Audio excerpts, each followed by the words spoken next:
queria fazer algumas ponderações. A primeira, circulou aqui no Parlamento uma informação de que havia um movimento para acabar com a possibilidade de operações de garantia da lei e da ordem por parte das Forças Armadas. E a experiência que eu tive com as GLOs ao longo dos 2 anos e meio do governo, e depois o que acompanhamos depois, eu manifesto aqui a minha concordância. Eu acho que essas operações de garantia da lei e da ordem têm um custo absurdo, uma efetividade baixíssima, né? Eu presenciei as operações de GLO na Amazônia, foi enxugar gelo o tempo inteiro. Eu me lembro de uma das exposições feitas no Comando Militar do Norte, em que era só slide de cuidado com questão odontológica, plantio de árvore, e não tinha uma operação efetiva de troca de tiro com garimpo ilegal, com a invasão de local em plena atividade. A única operação efetiva que foi feita a revelia do planejamento do MD, que foi na Terra Munduruku. Nós só chegamos num lugar onde tinha efetivamente operações porque foi feita uma destinação distinta daquela que tinha sido planejada. Senão, mais uma vez, nós iríamos para um lugar vazio, sem ninguém, só para fazer teatro de guerra.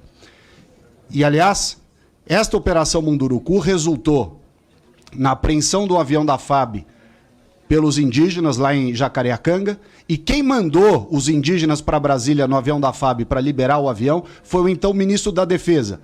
E não teve, na época, a dignidade de via público a dizer que não tinha sido o Ministério do Meio Ambiente que transportou indígena para Brasília. Foi o ministro da Defesa que fez isso para liberar o avião da FAB que estava apreendido em Jacareacanga pelos indígenas. Então, é preciso deixar bem claro isso. Operações que ficavam, leva a tropa para lá, leva a tropa para cá, uma fortuna de avião, de helicóptero, de tanque, de não sei mais o que, caminhão, efetividade zero.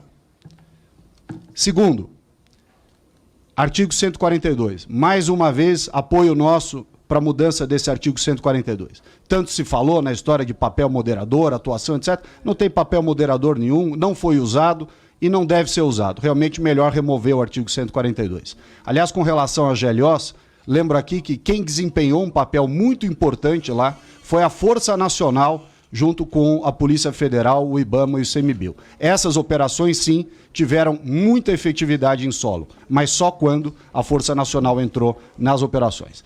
Terceiro, com relação à politização das Forças Armadas. Embora o discurso seja de despolitização das Forças Armadas, o que nós estamos vendo é uma tucanização das Forças Armadas. E o general Arruda que o diga, quando foi surpreendido pelos discursos e falas que deram ensejo depois ao seu enfraquecimento à frente do Comando do Exército. Terceiro lugar, guerra cibernética. Não tem algo mais falacioso do que essa história de guerra cibernética. O batalhão, o regimento, seja lá o que for, de guerra cibernética, não conseguiu sequer produzir um relatório minimamente decente sobre as urnas eletrônicas. Portanto, não vai fazer guerra cibernética com ninguém. Aliás, o segundo ponto importante foi aquela atuação pífia, para não usar uma outra palavra, do general Dias, G. Dias, no GSI, lá no Palácio do Planalto, no fatídico dia 8 de janeiro. Portanto, demonstra bem a inação, a ineficiência e a falta de pulso com relação. Não bastasse as GLOs que nós presenciamos, esse episódio do GSI fala por si só.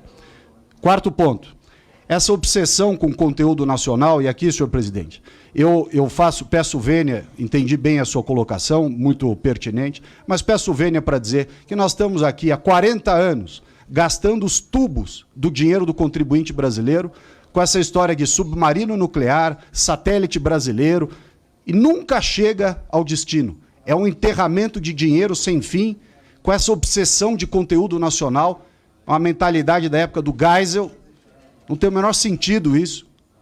Nós temos que acabar com esse negócio, nós estamos enterrando dinheiro que poderia para saúde, educação, transporte, segurança pública. Estamos enterrando dinheiro nessas obsessões de submarino nuclear, de satélite, coisa que o vale. E digo isso com experiência própria de várias outras. Eu fui visitar lá o local do submarino nuclear, fui à base de Alcântara, fui em várias operações, vários lugares. E digo mais, me lembro aqui durante o governo passado que se encerrou, vários membros do governo, e pessoas de fora também, quiseram comprar um fuzil da Imbel, 1 ano para entregar um fuzil. 1 ano.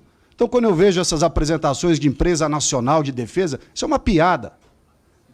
A empresa não consegue fazer um fuzil em um ano para entregar para as pessoas que queriam comprar. Está aí o satélite que nunca chega, o submarino que nunca recebe, enfim, uma infinidade de recursos públicos gastos nisso. Aliás, me lembro bem, durante as operações de GLO, o centro lá, o Sensipan, que dava as imagens de PRODES e DETER e tudo mais, para nos ajudar, uma demora tremenda na entrega de informações, sendo que a Planet, uma empresa privada, faria 10 vezes mais rápido com um milésimo do custo. Por fim, eu ia comentar aqui do sistema controlado de armas de fogo, mas como agora o novo decreto parece que vai transferir essa incumbência para a Polícia Federal, não preciso gastar tempo com a dificuldade que foi propositalmente criada contra os colecionadores e atiradores pelo Exército Brasileiro. Com relação ao orçamento, para terminar, ao contrário do que se pleiteia aqui, se pleiteia em todos os lugares que a gente vê, eu participei do recurso que foi repatriado do Brasil da corrupção da Petrobras, e que boa parte ficou com o Ministério da Defesa, sobretudo com o Exército, que era para gastar na defesa da Amazônia, no combate ao garimpo ilegal, ao desmatamento ilegal e tudo mais, e serviu para engordar o caixa do Ministério da Defesa, que, aliás, é um caixa sem fundo. 124 bilhões de reais, se o número não está desatualizado aqui. Eu me lembro que, apesar desse caixa de 124 bilhões de reais, o Ministério da Defesa teve a pachorra de cobrar do Ministério do Meio Ambiente, cujo orçamento é 3 bilhões, 40 vezes menos do que o Ministério da Defesa. Um sobrevoo de helicóptero Black Hawk, que foi usado lá em Santa Maria, quando foi feitas as operações de meio ambiente lá no Rio Grande do Sul. R$1.200.000 de sobrevoo de helicóptero. É o fim da picada. Um orçamento que já é gigantesco, que gasta uma fortuna de pessoal. Nós vemos os números estratosféricos que são apresentados aqui, e peço vênia ao general Tomás para citar o caso que foi colocado na imprensa, de R$770 mil de indenização ao general Tomás, quando passou da ativa para a reserva. Essa tem sido a finalidade do dinheiro do contribuinte brasileiro. As operações de abate de aeronave, de tráfico de drogas, de combate ao tráfico de drogas nos rios da Amazônia, de fronteira com Bolívia, com Colômbia, com tudo isso, zero de efetividade, zero. Quando você vê a quantidade de operações que foi divulgada, 698 operações, eu pergunto, quantos aviões nós abatemos?